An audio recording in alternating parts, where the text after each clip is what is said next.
할렐루야. 우리 주님은 부활하셨습니다. 오늘 이 시간 예배드리는 가운데 우리 모두가 부활의 주님을 만나고 그분의 음성을 친히 듣는 그런 영적 귀가 열리고 영적 눈이 열리는 역사가 있기를 소원합니다. 이 시간 우리가 함께 나누고자 하는 말씀의 제목은 예수님의 부활을 믿는가? 그렇다면 이라는 제목입니다. 예수님의 부활을 믿는가? 그렇다면 요한복음 20장 24절에서 31절까지의 말씀입니다. 기독교 진리에 있어서 가장 중요한 것은 예수님이 십자가에 죽으셨다가 무덤에서 다시 살아났다는 이 부활 신앙입니다. 예수님의 십자가가 예수님을 죽음의 길로 인도하는 관문이었죠. 예수님이 죽으신 그리고 무덤 묻혀있는 무덤은 예수님이 다시 부활하는 관문이 된 것입니다. 만약에 예수님의 십자가의 죽음만 있고 부활이 없다면 기독교는 허구입니다. 그 이유는 예수님의 죽으심은 인류를 위한 대속의 죽음이 아니라 자신의 죄 때문에 자신이 죽는 그런 죽음이 되기 때문입니다. 예수님의 죽음은 인간의 속죄를 위한 대속의 죽음이요, 예수님의 부활은 인간을 의롭게 하기 위한 칭의의 부활인 것입니다. 그래서 바울은 로마서 4장 25절에서 예수는 우리가 범죄한 것 때문에 내 죽음이 되고 또한 우리를 의롭다 하시기 위하여 살아나셨느니라고 했습니다. 그렇다면 그리스도인의 마음속에 깊이 새겨야 할 진리는 예수님이 부활하셨다라는 이 사실에 대한 확실한 신앙입니다. 이것을 소위 부활신앙이라고 말하죠. 이 부활신앙은 성도들의 믿음의 시작이요, 그러니까 성도들의 믿음은 부활신앙에서부터 시작이 된다 이 말이죠. 그 다음에 성도들의 신앙 고백의 마지막이 됩니다. 우리가 눈을 감을 때에 예수 그리스도의 부활을 바라보며 나도 부활하게 될 것이라는 믿음을 갖고 이 세상에서 눈을 감는 것입니다. 그러므로 그리스도인들에게는 절대로 양보하거나 포기할 수 없는 것이 바로 그리스도가 부활하셨다라는 이 부활 신앙입니다. 만약 그리스도의 부활을 믿지 않는다면 그는 기독교 진리 전부를 믿지 않는 것이요, 진정한 그리스도인이라 할 수가 없습니다. 부활신앙은 이론이 아니고 실제이며 관념이 아니라 삶 그 자체입니다. 그러기에 부활신앙을 소유한 사람은 삶 속에서 분명한 증거가 나타나야 합니다. 여러분은 예수님의 부활을 믿는 부활신앙을 갖고 계십니까? 그렇다면 증거가 무엇입니까?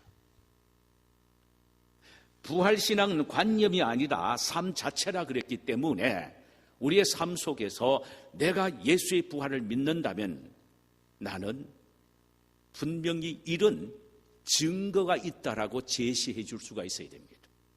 오늘 본문에 보면은 우리는 여러 가지 증거들을 보게 됩니다. 예수 그리스도의 부활을 목격하고 부활신앙을 가지고 있는 사람들이 가지고 있는 증거들이 있다라는 말입니다. 그 증거들을 우리 자신들이 한번 살펴보고 우리의 증거로 한번 나타내 보이기를 원합니다. 첫째로 이들에게는 슬픔에서 기쁨으로 전환된, 다시 말하면 변화된 증거가 있었습니다. 슬픔에서 기쁨으로 변화된 증거. 우리는 이 사실을 막달라 마리아에게서 발견하게 됩니다. 본장 20장 1절 이하에는 마리아가 부활의 주님을 만나는 장면들이 소개되고 있습니다. 그녀는 예수님이 십자가를 지고 골고다를 향할 때에도 뒤에서 눈물을 흘리며 따라갔었고, 십자가 위에서 피를 흘리실 때에도 십자가 아래서 통곡하며 그 십자가에 들리신 예수님을 바라보기도 했습니다. 아리마다 요셉과 니고데모가 예수님의 시신을 염할 때에도 옆에 서서 가슴을 치며 바라보기도 했지요. 그녀는 3일을 뜬 눈으로 지새운 후 예수님의 시신에 향유라도 바르기 위하여 무덤에 달려갔습니다. 핫불사, 이게 웬일입니까? 시신이 없어졌습니다. 무덤은 열려져 있었습니다. 얼마나 충격이 컸겠습니까? 거기에다가 시신이 없어졌다는 소식을 들은, 그리고 달려온 베드로와 요한은 빈 무덤만 바라본 채 아무 말 없이 매정하게 그 자리를 떠나가 버리고 맙니다. 마리아는 텅 빈 무덤 앞에서 두 다리 쭉 뻗고 슬픔에 사로잡혀 하염없이 눈물을 흘리고 있습니다. 바로 그때에 뒤에서 여자여 어찌하여 울며 누구를 찾느냐라는 소리가 들립니다. 마리아는 동산직인 줄 알고 주여 당신이 주님의 시신을 옮겨갔거든 어디 두었는지 내게 이르소서, 그리하면 내가 가져가리다라고 호소합니다. 우리는 그녀의 이 모습에서 슬픔이 얼마나 그에게 컸는지를 직감하고도 남음이 있습니다. 바로 그 순간 마리아야라고 부르시는 주님의 음성이 그녀의 귀에 들려졌습니다. 여자여가 아니고 마리아야라고 부르신 것입니다. 이는 부활의 주님이 마리아 개인을 알았다는 말씀입니다. 그리고 마리아 개인을 만나주셨다는 말씀이며, 다른 말로 하면은 마리아는 개인적으로 주님을 만났다는 의미가 됩니다. 그 순간 마리아는 주님을 향하여 라보니여, 라보니 선생여라는 의미입니다. 라고 외칩니다. 그 외침 속에서 우리가 발견할 수 있는 것은 지금까지 짓눌렸던 슬픔은 삽시간에 사라져버리고 환희가 그 심령 속에 넘치는 모습을 발견하게 됩니다. 다윗은 시편 30편 11절에서 이런 극대극의 감정을 다음과 같이 표현을 했지요. 슬픔이 변하여 춤이 되고 베옷을 벗기시고 기쁨으로 띠를 띄우셨다라는 말로 표현을 했습니다. 아마도 마리아의 감격이 바로 이런 감격이 아니었을까 생각해 봅니다. 그녀는 부활하신 주님을 만난 순간 슬픔이 변하여 춤이 되고 베옷을 벗기고 기쁨으로 띠를 띠는 것과 같은 전혀 상황이 바뀌어지는 기가 막힌 상황을 만나게 됩니다. 그는 그 기쁨을 가슴에 안고 제자들에게 달려가 내가 주를 보았다. I saw Messiah. 내가 주를 보았다. 이렇게 외친 것입니다. 성도 여러분, 부활의 주님을 만나면 반드시 슬픔이 기쁨으로 바뀌어지게 되어 있습니다. 그리고 자신이 가지고 있는 변화된 그 기쁨을 혼자만 간직할 수가 없어서 뛰쳐나가지 아니할 수가 없는 것입니다. 나가서는 내가 주를 보았다. 내 마음에 환희가 있습니다. 이 주님을 당신도 만나고 보고 환희를 누리십시오. 이렇게 전하지 아니할 수가 없다라는 말씀이죠. 우리 중에 어느 누구도 슬픔에서 자유하는 사람은 없습니다. 겉으로는 허허 웃고 있어도 속으로는 눈물이 있고 아픔이 있습니다. 여러분 속에도 있고 저 속에도 있습니다. 그래서 욥은 인간은 고난을 위하여 났다라고 말하는 표현이 맞습니다. 인간 세상에 죄가 들어오므로 함께 묻어 들어온 것이 고난과 슬픔이고 아픔이고 눈물이고 고통입니다. 그러므로 인간이 있는 곳에는 항상 슬픔과 눈물이 있기 마련입니다. 그러나 우리가 만약에 매일매일 부활의 주님의 음성을 듣고 경험하고 만나고 체험하고 확신하고 산다면은 우리의 삶은 완전히 역전되는 삶을 살게 될 것입니다. 슬픔이 변하여 춤이 되는 삶을 살 수 있다라는 말입니다. 그래서 부활신앙은 관념이 아니고 삶입니다. 우리 모두 다 이 부활의 아침, 부활하신 주님의 음성을 듣고 만남으로 이 우수사례가 많은 이 세상에서 천국을 누리며 신나는 삶을 살게 되기를 소원합니다. 예수의 부활은 생명입니다. 얼마든지 그런 일이 일어날 수가 있습니다. 두 번째로, 이들은 두려움에서 담대함과 평안의 사람으로 변화된 증거가 있었습니다. 두려움에서 담대함과 평안의 사람으로 변화된 증거가 있었단 말이죠. 오늘 본문 19절에서 도마를 제외한 10명의 제자들이 한 방에 숨어 문을 잠근 채 두려움에 떨고 있는 것을 보게 됩니다. 예수님의 피를 본 종교 지도자들이 이리대로 변하여 제자들까지 죽이려고 노력을 하고 있죠. 그래서 그들은 밤낮으로 방문을 걸고 잠근 채 두문불출하게 됩니다. 바로 이 순간 흔적도 없이 사라져버린 것처럼 느껴졌던 예수님이 방의 문을 여시고 들어오셨습니다. 그리고는 공포에 질려 떨고 있는 제자들을 향하여 너희에게 평강이 있을지어다. 이렇게 평강의 축복을 허락하셨습니다. 제자들이 유령이라고 오해할까 봐 두 가지 사실을 통하여 자신이 부활한 주님이심을 보여주신 것입니다. 하나는 못 박혔던 손과 창자국 난 허리를 보여주셨고, 또 하나는 제자들 앞에서 음식을 잡수시는 것을 통하여 당신이 바로 주님이다, 예수라는 사실을 보여주신 것입니다. 여러분, 부활하신 주님의 모습을 본 제자들의 반응은 어떠했을 것 같습니까? 한번 생각해 보세요.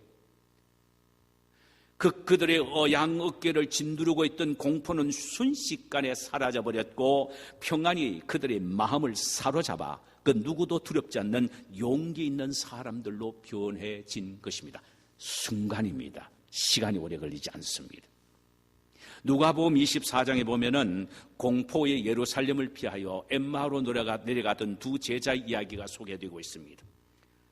그들은 두려움 때문에 더 이상 예루살렘에 머무를 수가 없어서 고향인 엠마오로 내려가게 됩니다. 그런데 노상에서 부활의 주님을 만난 후에는 내려가던 발걸음을 돌려서 다시 예루살렘으로 돌아와 주님의 부활의 목격자로 힘있게 다른 제자들에게 우리가 예수님을 보았다, 그분은 부활하셨다라고 외칩니다.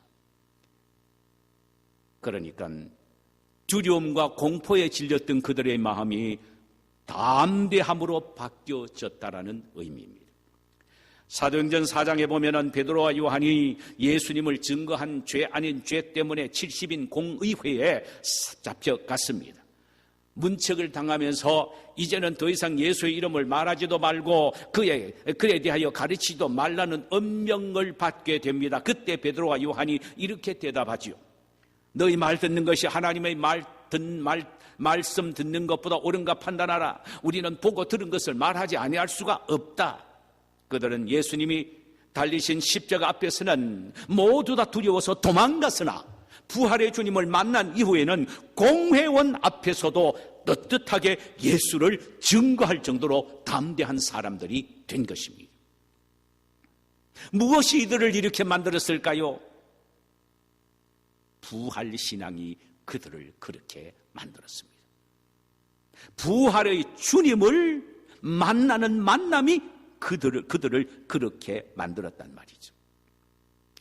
사실 우리가 살고 있는 이 지구촌은 공포의 소굴이다, 이렇게 말해도 전혀 지나침이 없습니다. 시시때때로 이곳저곳에서 터지는 기가 막힌 비극적인 사건들은 우리들을 두렵고 불안하게 만들기에 충분합니다. 우리 모두가 알고 있듯이 지난 1년 동안 때와 장소를 가리지 않고 온 세상을 강타하고 있는 코로나 바이러스는 그 기세가 아직 꺾이지 않고 있지요. 지난 달 31일, 3월 31일 기준으로 우리가 살고 있는 이 미국의 확진자 수는 3,050만 명입니다. 그리고 사망자 수가 55만 4,500명이에요.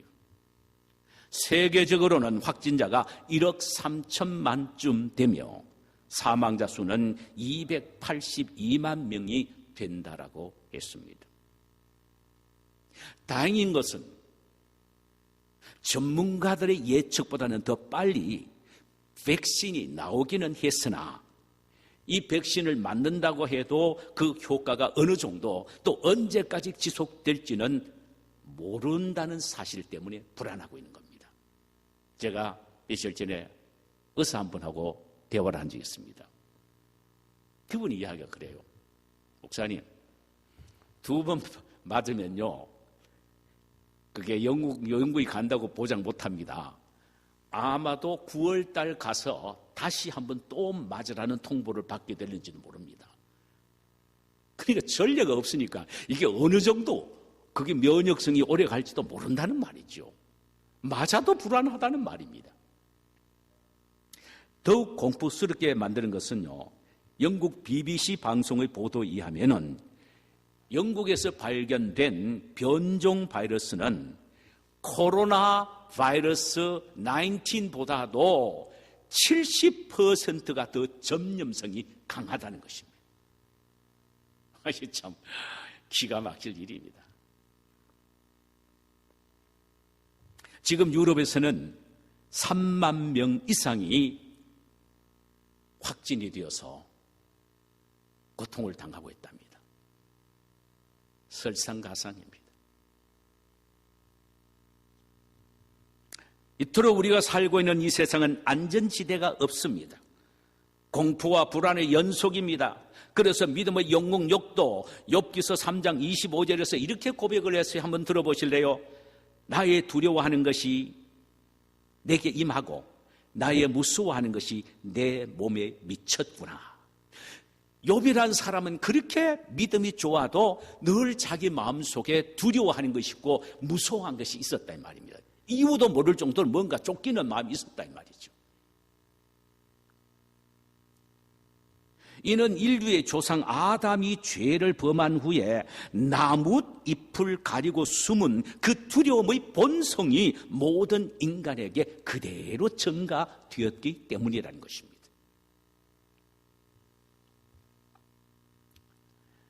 이민 1세대인 우리는 두려움의 체감 온도가 훨씬 높음을 느끼게 됩니다. 시시때때로 겪는 문화적 충돌과 언어적 장벽, 뭐니 해도 그래도 인종차별의 아픔도 느낄 때가 있습니다. 거기에다가 끝없이 곤두박질 치는 계속되는 불경기는 우리로 하여금 공포감에 사로잡히게 합니다. 그때마다 우리는 이런 고백을 합니다. 과연 내가 미국에 길을 잘했는가? 내가 이곳에서 뿌리를 내릴 수가 있을까? 나의 자녀들은 유색 인종으로서 바로 이곳에서 우뚝 설 수가 있을까? 하는 두려움과 불안감을 사실 우리는 떨쳐버릴 수가 없습니다. 그러나 이런 우리는 주님이 요한복음 8장 32절에서 하신 말씀을 기억해야 합니다. 진리를 알지니 진리가 너희를 자유케 하리라. 이 무슨 말입니까? 진리 대신 예수 그리스도가 두려움과 공포와 죽음을 이기시고 부활하시기 때문에 그 부활의 주님을 만나기만 하면 모든 공포와 두려움에서 자유함을 얻게 되고 어떤 곳에서도 담대하게 살아갈 수 있는 믿음의 장부가 될 수 있다는 말입니다. 아멘.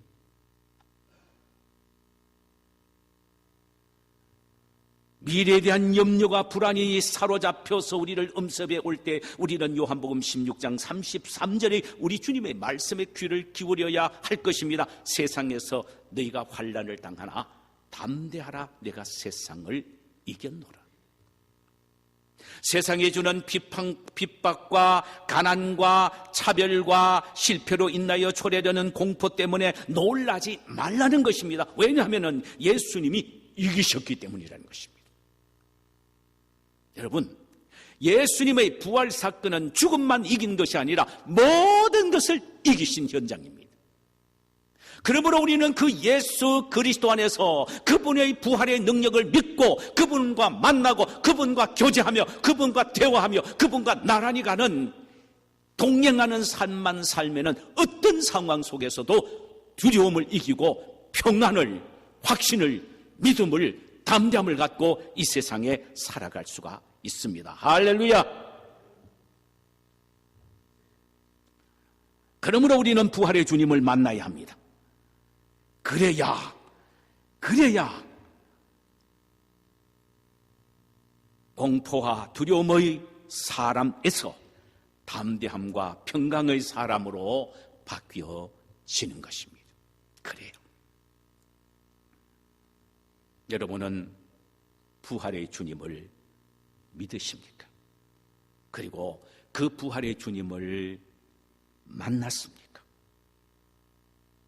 그렇다면 여러분은 공포와 두려움과는 상관이 없는 그런 사람이 된 것입니다. 담대함과 평강의 사람으로 바뀌어졌다는 말씀입니다.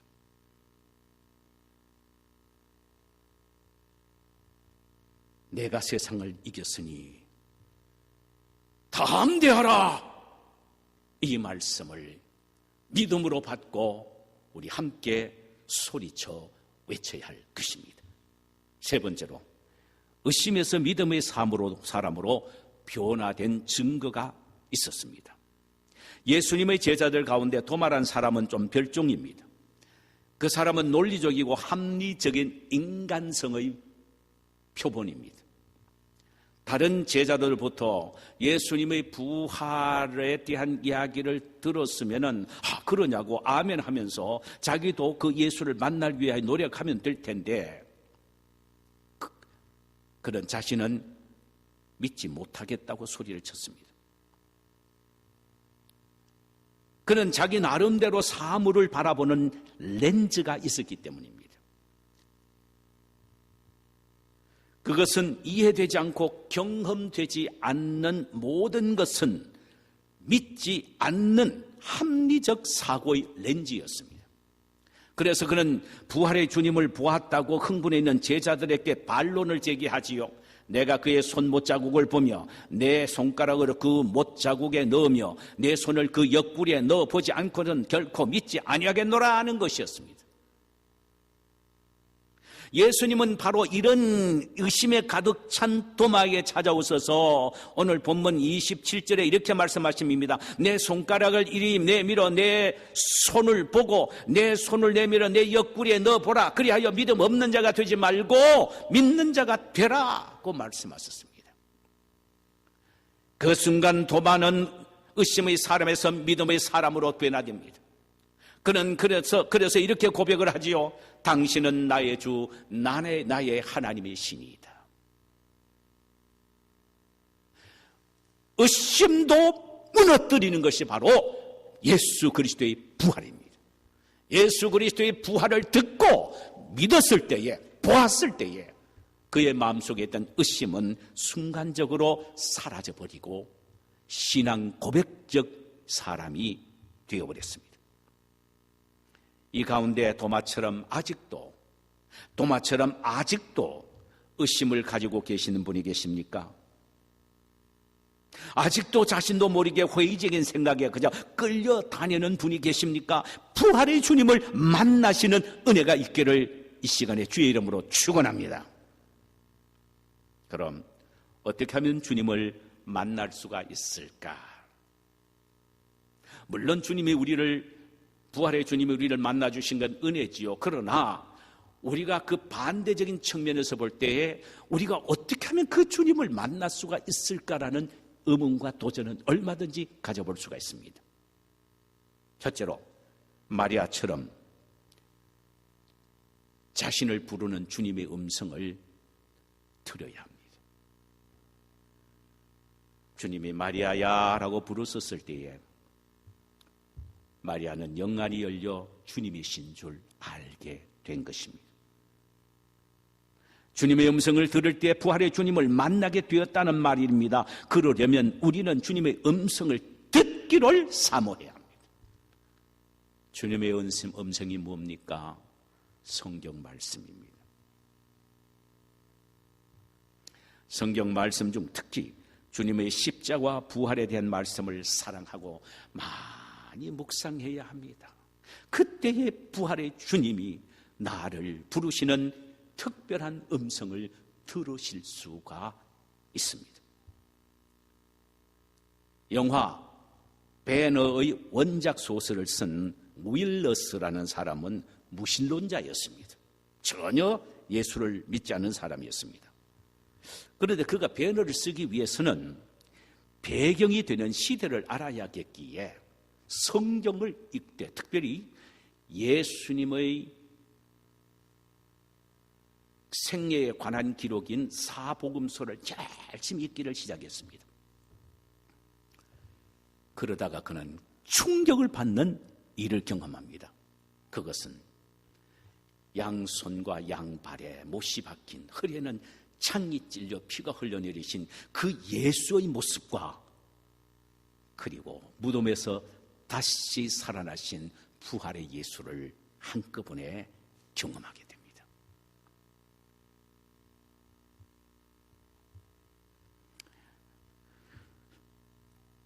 그는 자기에게 일어난 이 변화들, 그가 부활의 주님을 만나게 되니까 엄청난 변화가 일어났는데 자기에게 일어난 이 변화를 주인공 벤허에게 그대로 투영을 시킵니다. 그는 주님을 만난 후에 전혀 딴 사람이 되었기에 벤허를 통하여 칼과 창으로 세상을 정복하려는 생각을 바꾸고 부활의 주님이 평화로 다가와서 평화와 복음으로 세상을 지배할 것을 암시하는 해피엔딩으로 영화를 끝맺습니다. 부활의 주님을 만나는 사람은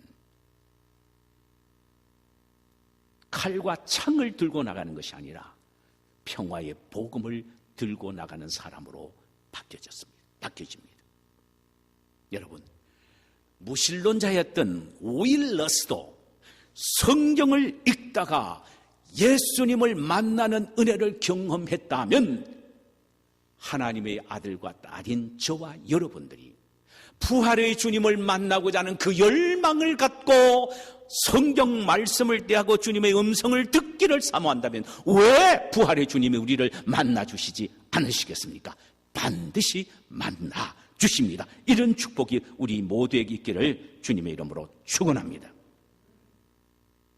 둘째로 부활의 주님을 만나기 위해서는 끊임없이 기도하되 열정을 갖고 기도해야 합니다. 잠언서 18장 17절에 보니까 나를 간절히 찾는 자가 나를 만난다 이렇게 말씀하셨습니다.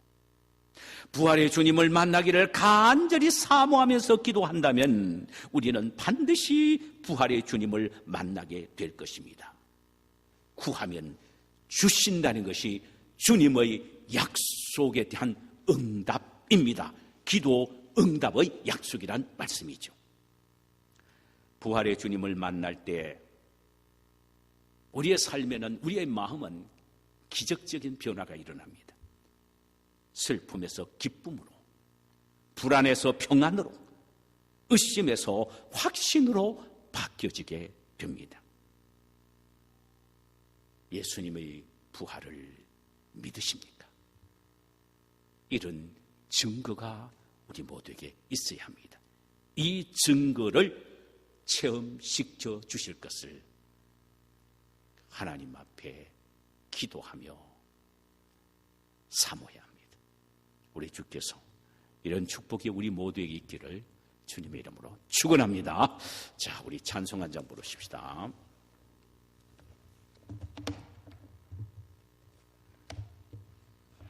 (170장입니다)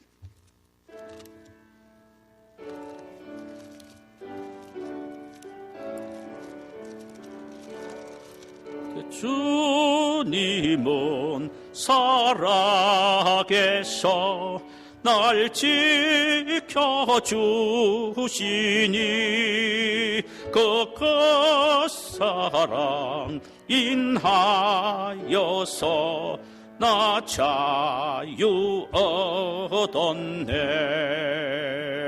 나의 구원 되신 주님, 내 소망 되신 주, 항상 나와 함께 하셔 곧 다시 오시리. 나를 거룩하게 하려 주 나를 보려니 주의 은혜 내게 넘쳐 주 뜻을 이루리. 굳센 믿음 나가지고 주 말씀 따르면 주님 다시 강림할 때 날 영접하시리. 아멘. 우리 하나님 성을 한번 기도드리실까요? 주님, 날 좀 만나 주시옵소서. 나는 정말 주님을, 부활의 주님을 만나기를 소원합니다. 부활의 주님을 만나기만 하면 슬픔에서 기쁨으로, 불안에서 평안으로, 의심에서 확실한 믿음으로 바뀌어지게 된다는 사실을 오늘 이 시간 우리 모두가 알았습니다. 함께 기도하는 시간 갖도록 하십시다. 거룩하신 하나님, 우리 아버지, 은혜를 베풀어 주시옵소서. 오 주님, 역사하옵소서. 지금 우리가 살고 있는 이 시대는 여러 가지 환경적 요소 때문에 우리의 마음을 우울하게 만들고 슬프게 만들며 우리를 불안하게 만들고 의심하지 않으면 살아갈 수 없을 정도의 의심의 인격자로 바뀌어져 버렸습니다. 타락된 이 세상은 그럴 수밖에 없습니다. 그러나 부활의 주님을 만나기만 하면 완전히 바뀌어집니다. 슬픔에서 기쁨으로, 불안에서 평안으로, 의심에서 확신으로 바뀌어지게 되겠사오니 주여, 부활의 주님을 만나기를 원합니다. 우리 주님 부활 그저 역사적인 사건으로만 끝나는 것이 아니라 부활의 주님을 내가 삶 속에서 만나고 체험하게 하여 주시옵소서. 그래서 내 삶이 완전히 바뀌어지는 역사가 있게 하옵소서. 거룩하신 주님, 감사합니다.